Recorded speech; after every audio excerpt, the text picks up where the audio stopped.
생생하게 상생하며 YTN 라디오 생생경제. 안녕하세요. YTN 라디오 생생경제 김혜민입니다. 곧 월드컵이 시작됩니다. 공 하나로 이곳저곳 움직이는 축구를 보면 때로는 어지러울 때도 있는데요. 요즘 최저임금 관련된 논쟁이 딱 이렇습니다. 정부에서는 소득계층의 격차를 줄이기 위해 최저임금 인상을 전격적으로 실시했죠. 그런데 오히려 소득의 차가 더 벌어지고 있다는 통계청의 발표가 있었습니다. 전문가 중 일부는 원인이 최저임금 때문이라고 지적했는데요. 이어 청와대가 어제 최저임금 때문에 근로소득자들의 격차는 오히려 좁혀졌다고 반박했습니다.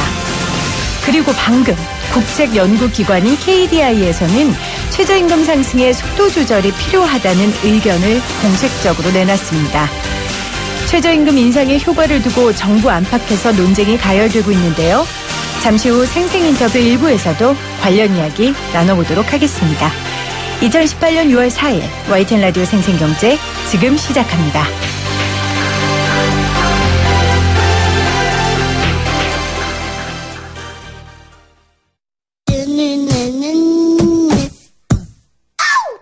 경제를 말하는데 전문 지식은 없어도 된다.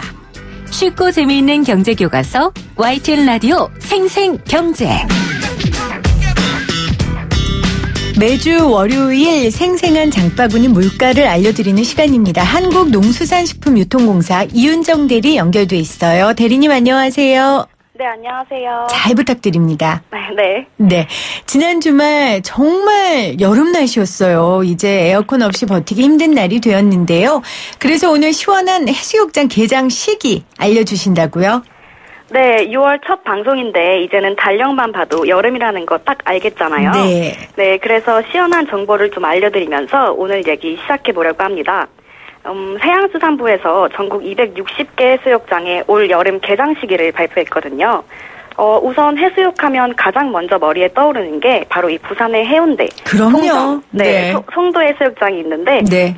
지난 금요일이죠. 6월 1일부터 가장 빠르게 개장을 했고요. 근데 그 중에서도 가장 눈에 띄는 건요. 네. 바로 경남 창원의 광암해수욕장의 재개장인데요. 2002년 폐쇄한 이후에 16년 만이죠.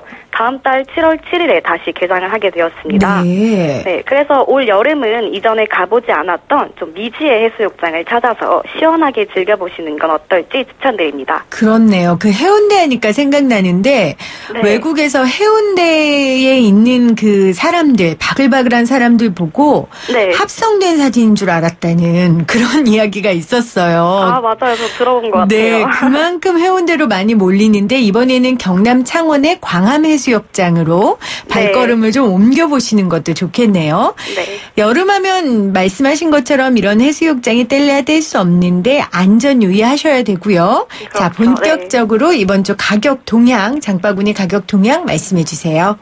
네, 이번 주 저렴하게 구입하실 수 있는 품목부터 좀 소개를 해드리자면요. 바로 이 제철을 맞은 토마토인데요. 성출하기를 앞두고 강원도에서 토마토가 출하 시작되면서 생산량이 좀 많아지고 있는 상태입니다. 네. 그래서 공급량 많아지면서 가격 또한 떨어져서 지난주에 비해 조금 저렴하게 구입하실 수 있겠습니다. 또 주키니 가격도 조금 내렸는데요. 네. 올 봄이 특이하게 좀 비가 많이 온 것 같아요. 그래서 이런 주키니나 애호박처럼 밭에서 자라는 작물들은 좀 비에 취약하다 보니까 경남 지역에서는 좀 생산량이 줄어들었거든요. 네네. 네, 그래도 좀 다행인 건 이 충청도 지방에서 물량이 많이 추가로 유입되면서 결과적으로는 지난주에 비해서 가격이 하락세를 보이고 있습니다. 네. 주키니 저는 처음 들어봐서요. 네. 지금 검색해서 찾아봤더니 호박도 아니고 오이도 아니고 되게 비슷하게 중간쯤 생겼네요. 네, 이제 주키니랑 애호박을 조금 혼동하시는 분들이 많은데 네. 네. 맛있어요? 저는 주키니도 맛있고 애호박도 맛있어요. 네. 한번 저도 시도를 해보겠습니다. 새로운 시도를요. 네. 농수산물이 날씨 영향을 당연히 많이 받겠죠. 그래서 네. 아마 지금 가격이 뭐 오르락 내리락 하는데 또 내린 품목 이외에도 짚고 넘어가야 할 품목이 있나요? 네, 여름철 이제 사람들이 많이 찾는 결미라고 할까요? 그 대표적인 여름철 별미로 좀 콩국수가 있잖아요. 저 오늘 점심 콩국수 먹었어요. 아, 정말요? 네네. 네, 이제 이 콩국수 좀 얘기를 해드리자면, 네. 이제 날씨가 더워지면 또 맛있는 콩국수 수요가 늘어나다 보니까 콩의 수요도 좀 같이 증가를 하고 있거든요. 네. 그래서 공급량은 이제 크게 다를 게 없는데 수요만 좀 증가를 하다 보니까 가격이 살짝 오름세를 보이고 있습니다. 그리고 또 한 가지 좀 좋은 소식 알려드리자면요. 지난 5월 말부터 고등어의 포획을 금지하는 이 금어기 기간이 끝나면서 네. 신규 물량이 유입되고 있어서요. 이번 주는 고등어 가격도 한번 기대해 보셔도 좋을 것 같습니다. 네. 이번 주 제철 먹거리 어떤 게 있을까요? 네, 이번 주 제철 먹거리는 살구인데요.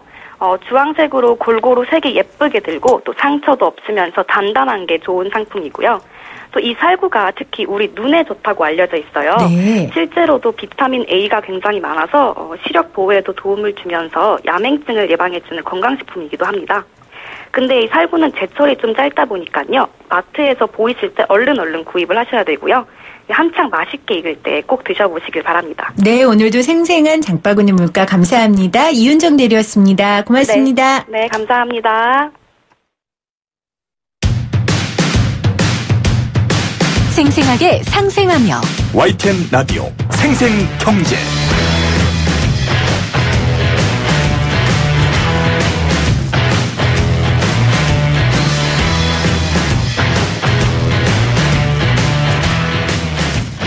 오늘 가장 뜨거운 경제 뉴스를 제일 생생하게 전해드리는 시간입니다. 방금 전 국책연구기관인 한국개발연구원 KDI에서 최저임금 인상이 고용에 미치는 영향이라는 제목의 보고서가 발표됐습니다. 최저임금이 내년과 또 내후년에도 15%씩 인상될 경우에는 오히려 고용 감소폭이 확대될 것이라는 건데요. 최저임금 관련 논란이 더 거세지고 있습니다. 한국항공대 허희영 교수와 관련 이야기 나눠보도록 하겠습니다. 교수님 안녕하세요. 네, 안녕하세요. 오늘 저희가 살펴봐야 할 보고서가 많습니다. 네. 그래서 빨리 본론으로 들어가도록 하겠습니다. 첫 번째, 며칠 전이죠. 통계청이 발표한 이 가계소득 동향 조사를 좀 살펴보면요. 결론적으로는 최저임금이 인상됐지만 소득 분배는 악화됐다는 거거든요. 이 내용을 좀 설명해 주실까요? 네, 이번에 가계소득 동향조사 결과를 보면 쉽게 말하면 이제 그런 거죠. 하위 계층의 소득은 줄었고 네. 상위 계층의 소득은 늘었습니다. 한마디로 소득의 불평등이 더 악화되었다. 네. 그 내용을 보면 이제 소득 격차가 너무 커서 좀 실망스럽고 놀라운 결과다. 네. 그 하위 20% 계층은요, 가구 소득이 8%나 감소했어요. 월 소득이 약 127만 원으로 내려앉았고요. 상위 계층 20%는 오히려 9.3%가 늘어나서 약 1,051만 원의 월 소득으로 이렇게 나타난 거죠. 그래서 네. 이 소득주도 성장이라고 하는 현 정부의 경제 정책이 저임금 근로자의 소득을 늘리자는 것에 이제 그랬죠. 기반하고 있는데 네. 이 최저임금 인상이 결국 그 배경이 되는데 이 부작용이 큰 것이 아니냐. 네. 예, 이런 상황이죠. 오늘 그 KDI도 최저임금 수준이 높아지면 고용 감소와 함께 서비스업이나 이런 저임금 단순 노동에 종사하는 근로자 취업이 어려워진다라고 지적을 하기도 했습니다. 그래서 결국 많은 전문가들이 최저임금 때문이라는 지적을 했었는데 교수님도 거기에 동의하시는 거죠? 예, 그렇습니다. 이 노동시장에서는요, 일반 시장과 마찬가지죠. 그 노동력이라고 하는 것도 가격이 오르면 수요가 줄고요. 그렇죠. 그러니까 임금이 오르면 일자리가 주는 것은 이제 기본적인 시장 작동 원리인데, 지금 이번에 금년도 최저임금이 16.4%로 종전보다 아주 크게 올랐죠. 네. 그러다 보니까 역기능이 이제 좀 많이 나타나는 거죠. 예.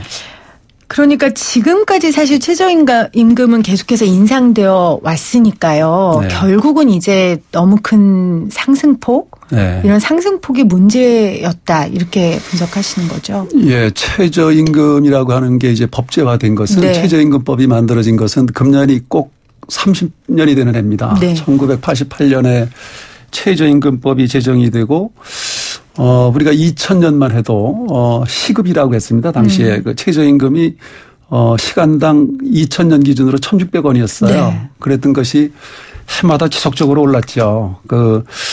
최근에는 16.4%, 그 전에는 2016년에 6,030원, 27년에 6,470원. 그래서 그 2000년부터 현재까지의 그 최저임금 인상이 연평균 정확히 9%입니다. 네. 그러니까 가파르게 올랐다고 할 수 있겠죠. 네. 자, 그럼 지금부터는 이제 청와대에서 공개한 이 최저임금 인상 자료를 한번 이야기해 보겠습니다. 그러니까 이제 청와대에서는 저소득층의 소득이 감소한 게 아니다. 그러니까 근로소득이 10% 안팎 늘어났다. 이렇게 얘기한 거거든요. 여기에 대해서는 어떻게 말씀하시겠어요?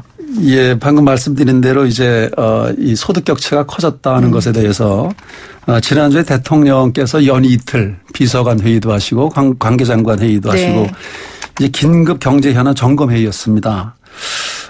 결국은 이제 뭐 경론도 벌어지고 하셨다고 하는데 특히 최근에 최저임금법을 처음으로 개정을 해서 네. 국회를 통과했죠. 그 산입 범위를 좀 넓히자 외국만큼. 그래서 숙박비라든가 상여금에 대한 그 초과금을 이제 산입하는 것으로 이렇게 고쳐놓았는데도 이 소득주도 경제 정책의 기조가 네. 이게 옳은가 제대로 가고 있는가를 점검했는데 뭐 결과적으로 현재의 정책 기조를 그대로 유지하겠다. 그렇죠. 그러다 보니까 이제 그 청와대의 그 홍장표 경제수석께서 나섰어요. 전면에. 그래서 이 대통령께서 이 최저임금 인상의 경제적 긍정적 효과가 90%다. 네. 이거에 대해서 그 경제수석께서 이제 촘촘히 우리 소득계층을 5분위로 나누고 있었는데 이것을 10분위로 다시 쪼개서 그것을 하나하나 촘촘히 들여다보니까 결국 그 전체적으로 그 근로소득자의 소득이 증가했다 이런 네. 결과를 내놓은 거죠. 그런데 네.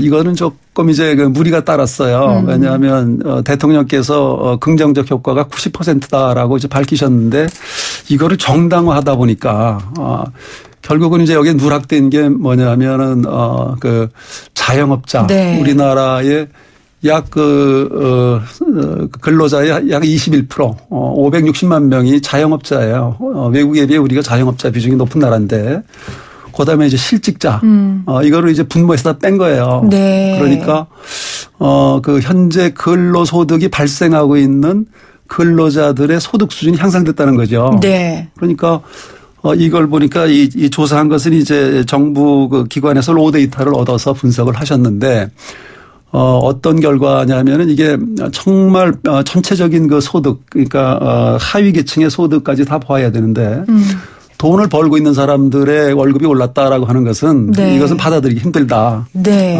그런 이제 지금 얘기가 되는 거죠. 그러니까 자영업자하고 실업자가 이번 발표에서 빠졌는데 네. 결국 이 최저임금 때문에 직업을 잃게 됐거나 최저임금을 누군가에게 주기 위해서 경제적 어려움을 겪고 있는 자영업자, 그러니까 네. 직격탄을 맞은 두 대상은 빠뜨렸기 때문에 그렇습니다. 좀 아전인수격이다. 이 발표는. 그러니까 그런 얘기입니다. 네. 이제 부부 맞벌이라는 가구 소득에서 부부가 같이 벌다가 한 사람이 이제 실직을 했어요. 네. 부인이 이제 알바를 하다가 실직이 되었는데 최저임금이 올라서 예를 들어 일을 하다가 이제 그만뒀다. 해고를 당했다. 네. 그럼 남편이 혼자 보니까 남편의 소득은 오른 거 아니냐. 네. 결국은 그렇게 이번에 발표를 한 거죠. 예. 그런데 이제 청와대의 말처럼 임금 노동자의 실직 소득 증가도 경제에 있어서 중요하긴 하지 않습니까, 교수님? 예. 그런데 문제는 네. 그 실질소득이라고 하는 그 샘플이 표본이 누구냐. 임금소득자 실질 임금소득이라고 하는 것은 그러면 놀고 일을 못하고 있는 사람 자영업자는 네. 근로자에 들어가지 않거든요. 네. 그러니까 이 모수 파라메타 전체 모집단을 굉장히 제한되게 놓고 그 사람들의 소득이 전년 대비 많이 올랐다라고 얘기하는 것은 좀 이게 뭐 견광부회라고 하나요? 좀 네. 억지로 맞힌 감이 있는 거지요. 예를 들어 네. 그 대학원생이 논문을 이렇게 써오면요. 지도교사한테 혼납니다. 예. 그 말씀 하나로 그 모든 평가를 다 하신 것 같은데요, 교수님. 그래서 이제 문재인 대통령도 소득 분배 문제 해결을 위한 이 재정 지원을 좀 검토해라. 그래서 청와대에서는 저소득층에 대한 근로장려금 지원 확대, 또 노령층 기초연금 확대를 검토할 것으로 알려졌는데 이런 대안에 대해서는 어떻게 생각하세요? 네, 지금 이제 현재 최저임금에 따른 이 부작용을 해소하는데 몇 가지 정책 수단이 이제 동원되겠지요. 그러나 이제 근로 장려금 세제 지원 같은 것은 그 동안에 많이 이제 이거에 대해서 제한이 되었던 것이고 네. 이게 제대로 실효성은 못 거뒀는데 좋은 제도거든요. 근로를 장려함으로 해서 그 대가를 세제로 지원해 준다는 것인데 그런 점에서는 이런 쪽에 왜 그동안 실효성이 안 나타났느냐 하는 것을 점검을 그야말로 해야 되는 네. 것이고 그러나 이제 기초연금 확대 같은 것은 이것은 소위 그 이제 이전 소득이라고 합니다. 그러니까 근로소득이 아니고 정부 재정 지출을 늘려서 그 소득을 보장해 주는 것인데 금년 들어 처음으로 이제 이전 소득이 더 많아졌어요. 이게 그러니까 복지 예산인 거죠. 그렇죠. 예, 정부 재정을 더 확대하겠다는 쪽으로 가는 것이니까 이거에 대해서는 좀 신중할 필요가 있다 하는 네. 생각이 듭니다. 그러니까 근본적인 그 고용이나 노동의 해결 방법은 아닌 거네요. 복지의 문제니까요. 그렇습니다. 네. 네. 그 부작용에 대한 정책 수단을 아무리 제시해도 결국은 이 속도를 조절하지 않으면 이 최저임금의 부작용을 최소화할 수 없을 것 같다라는 생각이 드는데요. KDI 오늘 발표에 따라도 최저임금이 내년에도 15% 인상되면 이제 최저임금의 상대적인 수준이 경제협력개발기구에서 우리가 거의 프랑스 수준이라고 하더라고요. 네, 그렇습니다. 그러니까 2020년도까지 10,000원을 달성하려면 속도가 지금 15% 정도로 네. 해야 되는데 그렇다면 이건 고용에도 문제가 있다라고 국책연구기관까지 지적했단 네. 말이에요. 그럼 이 속도 조절을 어떻게 해야 됩니까, 교수님? 그러니까 이 KDI가 이제 연이어서 내놓는 걸 보면 네. 이게 국책연구소가 이렇게 내놓을 정도면 물론 오늘 또 같이 나온 게 현대경제연구원에서는 경제성장률을 좀 비관적으로 낮춘 것은 낮춘 데다가 네. 그다음에 그 침체 국면에 들어갔다라고 이렇게 오늘 발표를 했어요. 네. 그러니까 이 장기 불안 국면에 들어가는 것 아니냐. 급격한 경제 하락이 우려된다 이렇게 되는데요. 사실 이 최저임금의 문제는 결국 이제 일자리를 만들어줌으로 해서 그렇죠. 소득이 늘어나는 네. 것인데 이게 네. 근본적으로 보면 지금 정부의 정책 기조가 이제 분수 효과라고 있죠. 네. 그러니까 저소득계층이나 가계소득을 늘려서 전체적으로 소비를 진작시키고 경제를 네. 끌어가겠다. 그런데 그것이 지금 결국은 이제 어디에 봉착했냐면은 소상공인이나 자영업자나 그 영산 사업자들 그런 쪽에서 일단 그 고용이 안 일어나고 줄고 있는 문제에 봉착한 거죠. 네. 그래서 이 현재 정책 기조를 한번 점검을 다시 하고 그러면서 이 분수 효과보다는 낙수 효과. 네. 이번 정부는 이상하게 낙수 효과에 대해서는 그다지 관심이 없는 것 같아요. 이명박 정부하고 좀 차별화 두려고 하는 건가요? 그런데 시장 경제의 작동은요. 네. 정권이나 이런 거 관계가 없어요. 그렇죠. 예, 시장 참여자들이 이 낙수 효과는요. 굉장한 것이거든요. 그런데 지금 정부는 대기업이 더 성장함으로 해서 네. 협력기업이나 지역사회나 모든 그 전체적인 경제가 좋아진다라는 것에 대해서 굳이 입을 다물고 있어요. 네, 그래서 네. 지금 일자리가 자꾸 줄어들고 소득이 주는 것도 보면은 대기업의 투자가 굉장히 위축돼 있다. 결국은 대기업의 투자를 진작시킬 수 있도록 정책을 좀 조정할 필요가 있다.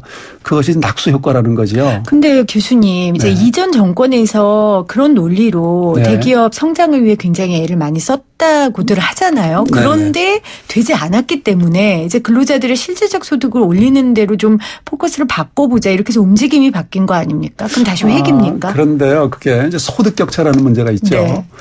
이 소득의 격차가 벌어지는 것은 이 취업이 늘면 소득이 격차가 벌어질 수밖에 없어요. 그러니까 알바생이나 최저임금 해당자가 자꾸 늘어나면 일자리가 새로 만들어지면 전체적인 격차가 더 벌어지는 거죠.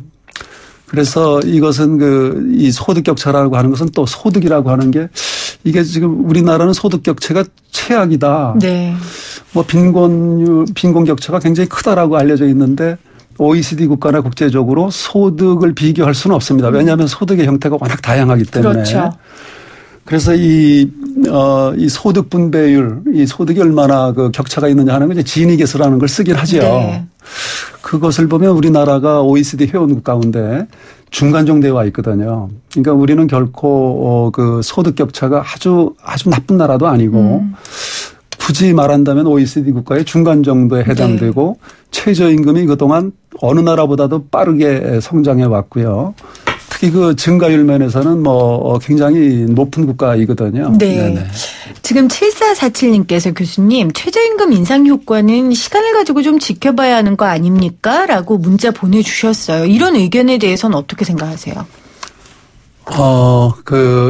이제 이 경제 정책이라고 하는 네. 것은 지금 정부는 소득 주도 성장의 그 출발점을 최저임금 인상에서 찾고 있고요. 그런데 그러다 보니까 이게 이제 새로운 패러다임을 전환시켜 보겠다라는 것인데 이 소득 주도 성장 이론이라고 하는 이론은 아니에요. 그러니까 이 국제노동기구에서 몇 년 전에 일부 학자들이 근로자의 소득을 늘려주게 되면 경제 성장에 성장을 견인할 수 있다라는 주장이 있었죠. 네. 그런데 우리는 지금 이것을 이제 원래는 그 노동기구에서 발표한 것이거든요. 그러니까 임금 주도 성장이었어요. 그 논문의 원래는. 그런데 이 검증은 되지가 않았는데 우리나라는 이게 와서 인컴으로 바뀌었죠. 소득 주도 성장이라고 하는 것. 그러면서 지금 현 정부가 이 정책으로 이제 경제정책 기조를 잡았고요. 네. 이미 1년이 넘어갔거든요. 그런데 이 정책의 효과가 안 나타난다. 더 기다려보자. 한편으로는요. 그러나 더 이제 우려되는 거는 그 긍정적인 효과보다 이제 부정적인 엮이는 게 더 무서운 거죠. 네. 그래서 왜 이 정책의 이 성과가 효과가 안 나타나느냐. 오히려 부정적인 효과가 더 빠르게 나타나고 있거든요. 네. 그게 네. 대표적인 게 지금 실업률이 굉장히 늘어나고 있고 지금 고용이 악화되고 있고 투자가 굉장히 위축되고 있고 소득이 어떻게 보면 더 불평등이 심화되고 있는 이런 시점에서 보면 더 기다려야 될 것이냐. 네. 네. 더 기다리기엔 이제 한 가정과 한 사람의 생계가 달린 문제니까. 실험해서는 안 됩니다. 경제는. 네. 그래서 지금 많은 전문가들이 이 부분에 대한 문제점을 제기하고 있고 심지어 이 국책연구기관인 KDI도 이런 보고서를 낸 것 같습니다. 오늘 관련 인터뷰 한국항공대 허희영 교수님과 함께했고요. 교수님 이거는 아무래도 토론으로 저희가 네. 좀 깊게 다뤄야 될 것 같습니다. 네, 그때 그렇습니다. 다시 모시도록 하겠습니다. 네. 네. 고맙습니다. 고맙습니다. 네.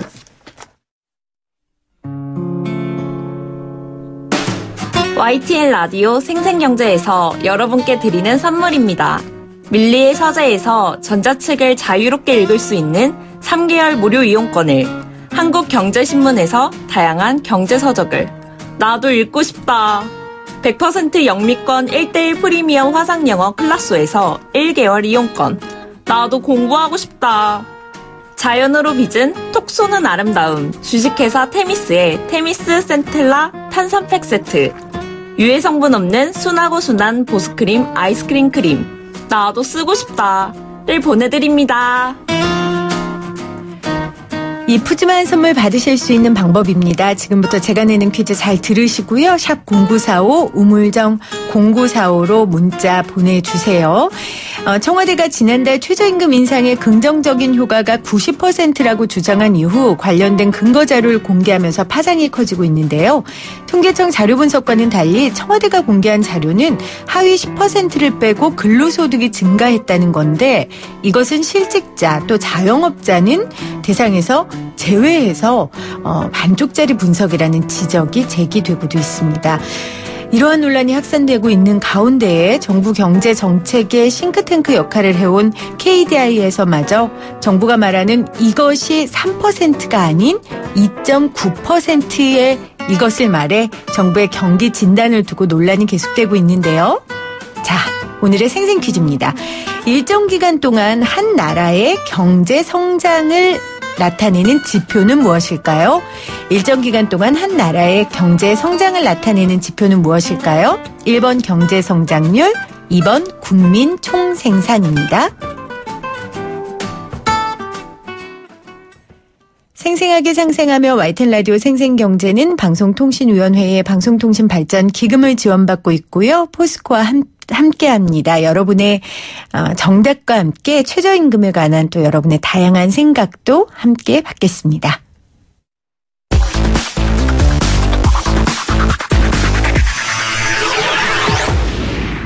생생하게 상생하며 YTN 라디오 생생경제.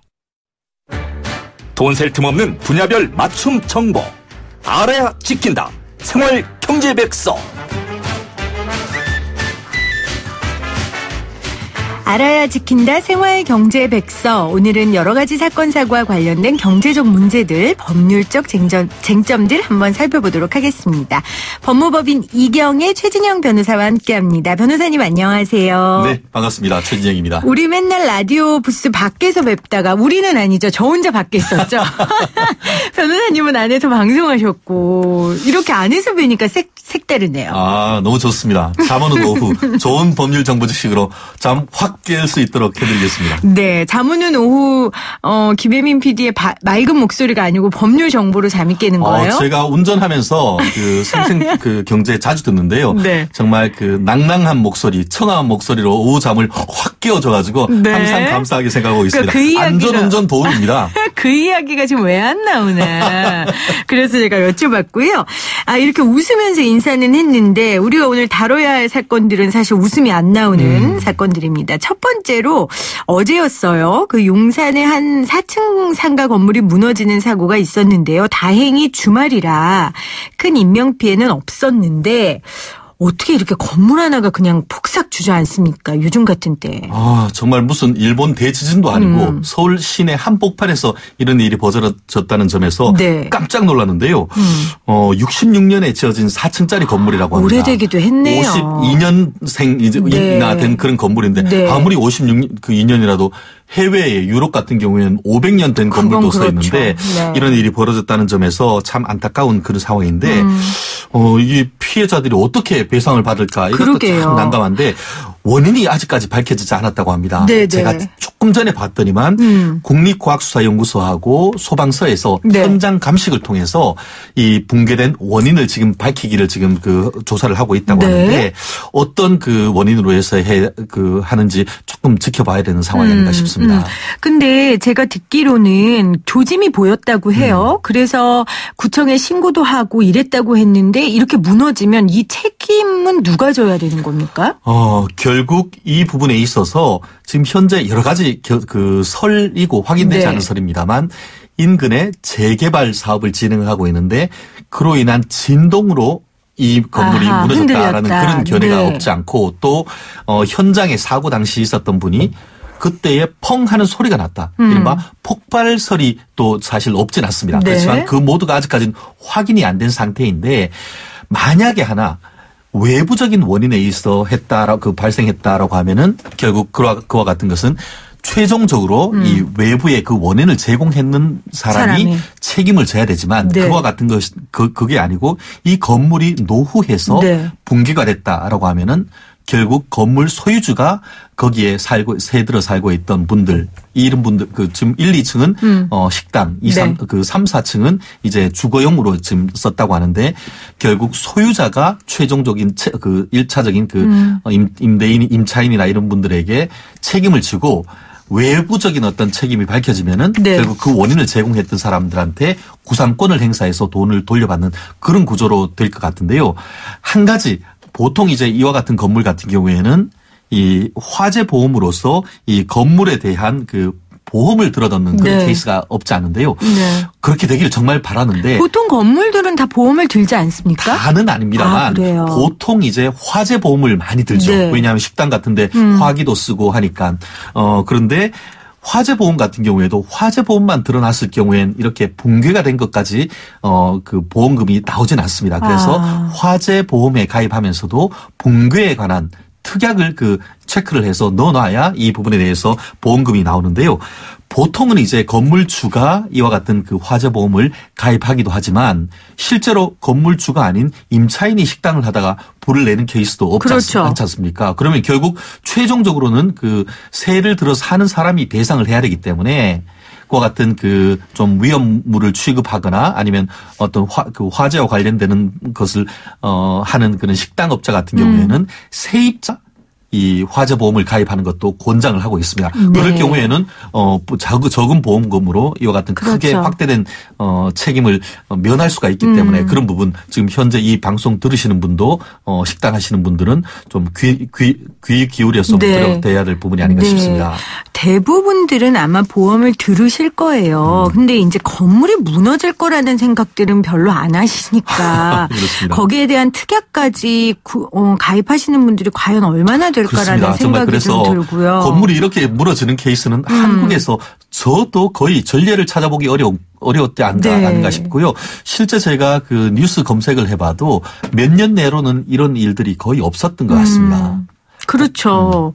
아니 그러면 제가 아까 전에도 여쭤봤는데 그럼 이제 이거를 구청 같은 데에 신고를 했단 말이에요. 근데 구청 같은 데에서 예를 들면 아직 확인되진 않았지만 자신의 임무를 다하지 않고 관가해서 이런 사고가 나면 뭐 업무상 뭐 이런 걸로 할 수 있어요? 결국 국가나 지방자치단체에 대해서도 손해배상을 청구할 그렇죠. 수 있느냐 이런 문제가 있는데요. 최종적으로 법적으로 그 지방자치단체가 책임지기는 현실적으로 어려운 점이 있을 겁니다.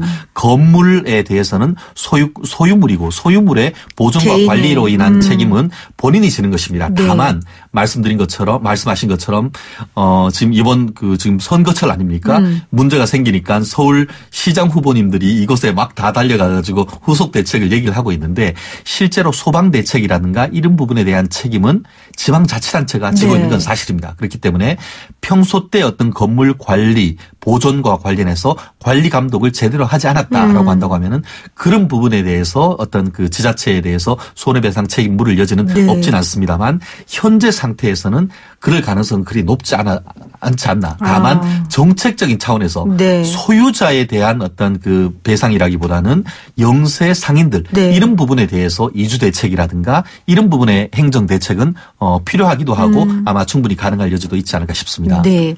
아까 말씀하셨는데 건물주들이 이런 임차인들에 대해 배상해 줘야 된다 하셨는데 그 배상은 이제 부서진 물건들 뭐 장사를 못하게 된 것들 그런 기준이 있겠죠. 배상금을 계산하는 기준이. 그리고 또 하나는 그거와 별도로 이런 뭐 정신적 피해 뭐 이런 거에 손해배상도 청구할 수 있나요? 그렇습니다. 실제로 지금 그 임차인 제 가족이 만약에 거기에 살던 임차인이었다라고 하면은 바로 생각할 수 있는 것이 아직까지 거기에 보통 그냥 들어가는 게 아니고 임대차 보증금이 있지 않습니까? 그러면은 계약을 해지하고 더 이상 쓸 수가 없으니까 더 이상 월세도 낼 필요도 없고 줬던 임대차 보증금을 반환을 구해야 되겠죠. 더불어서 내가 그 제대로 이것을 썼다고 하면은 매일 영업을 해서 그 영업 이익을 볼 수 있는데 그거 못하지 않습니까? 네. 이른바 휴업 손해. 이런 부분에 대해서도 내가 여기 지금 있는 부서진 건물 이외에 다른 건물로 그를 구해서 이사 가서 개업해서 할 때 그때 사이에 있는 이른바 휴업 손해도 배상을 청구할 여지가 있어 보입니다. 그런데 제가 봤을 땐 그거보다 더 큰 문제가 있습니다. 어떤 거요? 이른바 권리금입니다. 권리금 그렇네요. 예전에 이른바 용산 참사가 일어났을 때도 그 근본적인 원인이 권리금 때문에 그랬는데 이게 건물이 무너져 버렸으니까 거기에 권리금을 주고 들어왔던 사람이 권리금을 받고 나갈 가능성이 거의 제로가 돼버린 것이죠. 그거는 법적으로도 보장받을 수 없는 거잖아요. 그렇기 권리금은. 때문에 여기에 했던 1, 2층에 계셨던 상공인들이 다른 어떤 손해보다 아마 권리금에 대한 손실이 크기 때문에 그 부분에 대해서 아주 난감한 상황이 아닌가 참 안타까운 상황입니다. 용산이면 권리금도 꽤 많이 주고 들어가셨을 그렇습니다. 텐데 정말 안타까운 일입니다. 아무튼 뭐 사상자나 부상자가 많진 않은 건 불행 중 다행이지만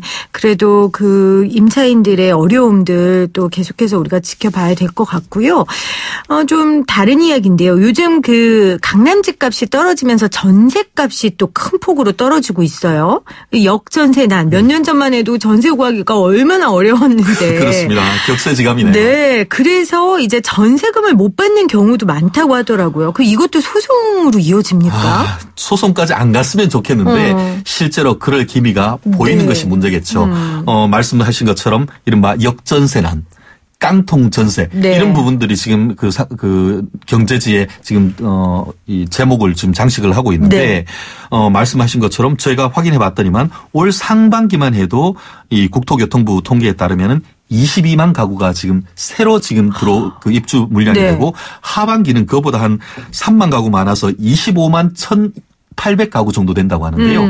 강남에 지금 송파에 가면 헬리오시티라고 해서 9천 가구 한마디로 거대한 그 중소도시 하나 정도의 그렇네요. 입주가 생기다 보니까 강남에서조차도 이른바 역전세난 이 전세 들어올 사람은 없는데 물량이 많은 결국 내가 사는 집에서 나가서 다른 데로 싼 데 가려고 하는 사람은 많은데 새로 내 집에 들어올 사람이 없으니까 이 문제가 생길 수밖에 없는 그런 네. 상황인 것 같은데 이와 같은 상황 속에서 아마 뭐 그 전세 이사 가려고 하는 사람도 돈이 나와야 이사를 그렇죠. 가는 것이고 또 새로 들어와야 내가 돈을 내주는데 참 이 아파트 가격이란 것이 정말 서로 양면성이 있어서 정말 서로한테 큰 피해를 가는 상황이라서 이 부분에 대한 대책이 좀 절실한 상황이 아닌가 생각합니다. 저도 한번 이사해봤는데요. 이게 다들 돈들이 없으니까 이 집에서 받은 돈으로 이거 메꿔야 되고 이 집에서 받은 돈으로 이제 저 사람 이사 가야 되고 하니까 한 집 이사 가면은 네 집이 서로 연동돼 있어요. 그렇더라고요. 최소한 그러니까 들어온 사람 보통... 나가는 사람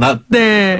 대단한 겁니다. 그때 그래서 주부 참... 스트레스 중에 넘버원 스트레스가 이사 스트레스라는 게 바로 그것 때문인 것 같습니다. 아니 그러니까 이제 예전 같은 경우에 그냥 빚을 져서 집 전세값이 비싸니까 빚을 져서 그냥 집을 산 거란 말이에요. 그렇죠. 근데 지금은 이제 정반대 이제 역전세나 전세는 들어갈 수는 있는데 오는 사람이 없다는 건데 그렇다면 전세금을 지키기 위한 방법 이렇게 소송까지 가지 않도록요. 챙겨야 되는 거 있어요. 하이라이트. 오늘의 하이라이트. 자, 밑줄짝 네. 여러분들 볼펜 준비하시고요. 네. 가장 큰 것이 예전 같은 경우보다 요즘 최근에 그 각광받는 것이 이른바 그 전세 보증 보험인 겁니다. 이것도 보험을 들어요. 전세 보증금 반환 보증 보험 네. 이런 것인데요. 최근 같은 경우에는 주택도시보증공사라는 데가 있어서 이와 같이 아파트나 어떻게 보면은 그 주택의 임차인들을 보호하는 제도가 있었는데 네. 최근에 이것이 각광받고 있다고 합니다. 이유가 뭐냐 하면은 작년부터 이 보험료 부담이 확 줄었다고 합니다. 좋은 소식이네요. 또 작년 같은 경우까지만 해도 집주인한테 동의를 받아야 되는데 올해 2월 달부터는 동의받을 필요도 없어졌어요. 쉬워졌고. 그렇죠. 그러다 보니까 지금 그 수도권 같은 경우에는 전세보증금 7억 원까지 보장이 되는데 네. 예를 들어서 그 3억 원 전세가 그 전세가라고 하면은 1년에 38만 4천 원, 네. 40만 원이 채 안 되는 보험을 들므로써 내가 이사 가고 싶을 때 확실하게 언제든지요. 보증보험을 받아서 나갈 수 있으니까 상당히 어떻게 보면은 임차인들을 도움이 되는데 그러다 보니까 작년에 비해서 올해 가입하는 그 사람들이 2배가 늘었다고 합니다. 아마 지금 이것 들으시는 분 새로 전세에 들어가실 분들 같은 경우에는 꼭 한번 밑줄 쫙 동그라미 꽝야 해놓을 필요가 있을 것 같습니다. 전세 보증금 반환 보증 보험. 예. 보험. 네. 그런데 이제 이런 대비를 미처 못한 분들이 문제란 말이에요. 그러면 어떻게 해요? 그것도 간단합니다. 소송해요. 소송으로 가려고 하지 찾아가요? 말고요. 네. 첫 번째 네. 일단 내용 증명을 한번 보내십시오. 내용 증명. 원래 가만히 있다 보면은 이게 그 이른바 묵시적 갱신이라고 해서 2년 지날 때 그냥 슬쩍 갱신이 돼버려요. 그렇기 때문에 이게 그 나가기 전에 한두 달 전에 미리 문자를 보내도 사실은 됩니다. 그런데 내용 증명에서 우리가 이번에 나갈 수밖에 없는 상황이기 때문에 양해해 주십시오 하면서 그때까지 보증금 보험금 돌려주십시오 하는 내용 증명을 보내고 그래도 만약에 안 된다라고 하면은 예전부터 있던 제도가 이른바 임차권 등기 명령 제도라는 게 있습니다. 임차권 등기 명령 제도. 한마디로 내가 그 지금 반드시 나가야 된다. 지금 그 새로 이제 분양받은 데가 있어서 입주가 돼서 거기 나가야 되는데 그렇죠. 근데 아시다시피 그 전세 보증금은 그 다른 뭐 그 실제 전세권 등기와 달리 나가버리면 내 거 그 대항력이나 이런 그 유지가 되지 않지 않습니까? 그럼 이걸 어떻게 하느냐? 결국 말씀드린 대로 임차권 등기 명령 제도라는 걸 이용을 해서 임차권을 등기를 합니다. 네. 그렇게 해놓으면은 사실 그 비용도 얼마 들지도 않아요.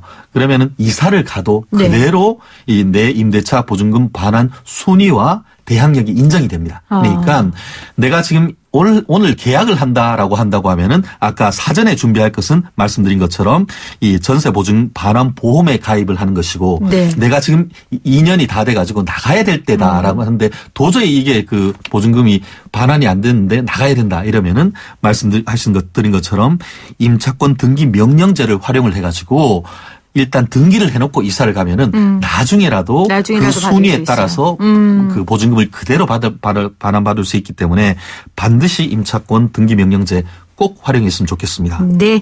오늘 생활경제백서 오늘은 법무법인 이경의 최진영 변호사와 함께하고 있는데요. 또 하나의 뉴스 꼭 다뤄야 됩니다. 오늘 가장 주목받은 모녀가 있습니다. 이 엄마인 이명희 전 이루재단 이사장은 법원에, 첫째 딸 조연아 대한항공 전 부사장은 세관에 출석했어요. 참 이례적인 일인데 먼저 조 전 부사장이 받고 있는 혐의가 밀수와 탈세죠?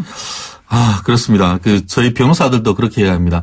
제일 아까운 돈이 변호사한테 갖다 주는 돈이다라고 하는데 최후의 이 사건에서도 승자는 아마 뒤에 계신 변호사님들이 아닌가 싶은데요. 네. 부녀지간에 다른 좋은 데도 가는 것도 아니고 또 한 분은 법원에 한 분은 수사기관에 나가는 것이 참 안타까운데 말씀하신 것처럼 땅콩 회항에 이 주인공이 또 한 번 어떻게 보면 그 포토라인에 선다는 점에서 안타까운데 말씀하신 것처럼 인천 본부세관에 오늘 오후에 죄송하다는 말로 지금 그 언론에 노출된 다음에 총총 지금 조사를 받고 아마 조사를 받고 있지 않을까 싶은데요. 지금 이번에 나오는 것은 말씀하신 것처럼 밀수와 관세 포탈 이 혐의인 것 같습니다. 왜 관세청에 조사를 받으러 나갔냐라고 얘기를 하는데 관세와 관련해 가지고는 이 관세청이 특별사법경찰이라고 해서 쉽게 말하면 거기가 경찰서입니다. 네. 그래서 거기를 조사를 받으러 나가는데요. 네. 아시다시피 그 대한항공의 물건인 것처럼 해서 이 한국으로 물품을 들어오면서 마땅히 내야 될 이 세금을 내지 않고 또 수입이 금지된 물건 을 한국으로 가지고 들어오거나 아니면 그와 같은 것을 제대로 신고를 하지 않았다라는 혐의를 받고 있으면서 이 대한항공 본사 그리고 또 이 조연아 부사장의 자택까지 압수수색을 당했지 않습니까? 더불어서 최근에 관련되는 대한항공의 어떤 업체에 대해서 전격 압수수색을 통해서 몇 톤이나 되는 물건을 압수수색을 했는 것이 있는데 거기에 이제 통해 봤더니만 DDA라는 그런 글자가 있었다고 합니다. 그 DD란 것은 대한항공의 부사장급 이상이 되는 사람들에 대한 이니셜이고 끝에 A는 조현아의 A라고 해서 결국 여러 가지 물건이 압수수색돼서 아마 그 조현아 부사장 일가가 많이 관여가 됐지만 그중에서 가장 큰 혐의를 받는 것이 조현아 부사장이다 보니까 대표적으로 1번 타자로 지금 와서 조사를 받는 것이 아닌가 생각합니다. 근데 이게요. 그냥 개인은 이런 범죄를 저지르기가 쉽지 않잖아요. 항공사 사장 딸 정도는 돼야 저지를 수 있는 거 아니에요. 참 또 다른 형태의 갑질이다 이런 비판이 나온 것이 그 부분 아니겠습니까? 아니 그래서 저는 이게 뭐 저지른 사람들이 많으면 예를 들어 뭐 음주운전을 했다 뭐 이런 거면 많으니까 우리가 어떤 처벌을 받을 거고 어떻게 할 거고 예상이 되는데 이거는 이런 일을 저지를 수 있는 사람이 많지 않으니까 뭐 어느 정도 처벌 수위가 되고 이런 것들이 예상이 되나요? 저도 잘 몰라요. 그렇죠. 며느리도 역사를 모르고 다시 그으셨어요. 며느리도 잘 모르고 변호사들도 잘 모릅니다. 워낙 이게 관세나 특수하죠. 이런 부분은 이제 전문적인 영역이다 보니까 이 부분 항공과 관련된 관세와 관련되는 부분을 처리하는 변호사님들만 사실 일부 알 수가 있는 것이죠. 네네. 그리고 또 세관과 관련되는 것은 인천이라든가 이런 부분에 있어서 근무하는 관세청의 직원 아니면은 인천지검에 있는 그런 검사들 이런 정도만 사실 실무를 하지 다른 지역에서는 접할 경우가 많지 않죠. 그렇지만 찾아봤습니다. 아, 그래요? 어느 정도예요? 결국 그 관세법상의 밀수입 같은 경우에는 5년 이하의 징역 또는 관세액의 10배 또는 물품 원가 중에 높은 금액에 해당하는 금액의 벌금을 같이 부과하도록 그렇게 돼 있습니다. 그래서 세 개를 다 할 수 있어요? 다는 아닌데 벌금하고 너무 제 마음이 아마 국민들의 마음이 아마 그러시지 않을까 싶은데요. 어쨌든 법에 따른 처벌이 되는데 단순한 어떤 그 징역이나 뭐 이런 것을 넘어서 그 포탈에 있는 관세액에 해당하는 금액 정도의 그 벌금도 부과되고 또 더불어서 개인뿐만 아니고 법인이 그와 같은 일들 그렇죠. 같이 공모를 했다고 하면은 법인까지 처벌되는 이른바 쌍벌죄가 되기 때문에 아마 처벌 수위가 만만찮을 가능성이 있지 않을까 봅니다. 그렇죠. 이거는 개인 혼자 할 수는 없죠. 실제 보도에 따르면 뭐 대한항공의 임직원들이 많이 관여되고 도와서 정말 협력해서 아주 엄청난 일을 하셨더라. 합력해서 선을 이루라는 말이 있는데 합력해서 이게 참 범죄를 한다면은 참 이러면 안 되는 거 아니겠습니까? 그러게요. 네. 우리 이명희 이사장 폭력건은 뭐 많이 보도됐으니까요. 그 조원태 대한항공 사장도 이 인하대 부정 편입학 의혹과 관련돼서 오늘 교육부 조사를 받더라고요. 그렇습니다. 이 부분은 행정에 관한 문제인 것이죠. 네네. 97년에 외국에서 유학하다가 2학년으로 교환학생으로 왔다가 그 다음에는 98년에 3학년으로 편입했는데 그 과정에서 비리가 있었다. 이런 내용인데 네. 지금 이 부분과 관련해서는 교육부가 그와 관련되는 행정 절차가 제대로 된 것인지를 지금 현미경 조사를 하고 있습니다. 다만 이것이 형법적으로 봤을 때는 마치 그 정유라 씨가 이대 특별입학처럼 업무방해죄가 성립됩니다. 업무방해죄는 이게 5년 이하의 징역 또는 1,500만 원 이하의 벌금입니다. 문제는 이게 5년 이하의 징역일 경우에는 공소시효가 7년입니다. 근데 98년에 해서 벌써 20년이 돼 있기 때문에 제가 그 질문 하려고 형사적으로는 그랬어요. 사실상 처벌이 어렵다고 봐야죠. 그걸 알면서도 이 교육처를 조사하는 이유는 참 그렇기 때문에 이 부분은 좀 보는 입장에 따라서는 억울하다라고 얘기할 수도 있습니다. 물론 내가 잘못했는 건 맞지만 이것을 20년이나 지나서 지금 얘기를 하는 것이 맞느냐 하는 그런 문제가 하나 있고 또 지금 그 인하대학교 같은 경우에는 그 당시 기준에 따라서 어떤 우리는 처리를 했다라고 하면서 정당성을 지금 호소를 하고 있습니다. 최종적인 조사를 거쳐서 그와 같은 편입학의 정당성은 판명이 되겠지만 적어도 현재까지는 많은 의혹이 있는 것은 사실인 것 같습니다. 네, 오늘 생활경제백서 법무법인 이경의 최진영 변호사와 함께했습니다. 변호사님 고맙습니다. 감사합니다. 0899님 국민총센산 항상 유익하고 신속한 정책방송 감사합니다 하셨고요. 2719님 1번 정권 교체 1년 후라지만 워낙 엉망이었던 사회구조가 새 정권의 정책에 반영되어 바로 잡아가기엔 턱없이 부족하지 않나 싶네요. 이렇게 문자 보내주셨습니다. 오늘도 함께해 주신 여러분 감사하고요. 저는 내일 이 시간 다시 올게요. 고맙습니다.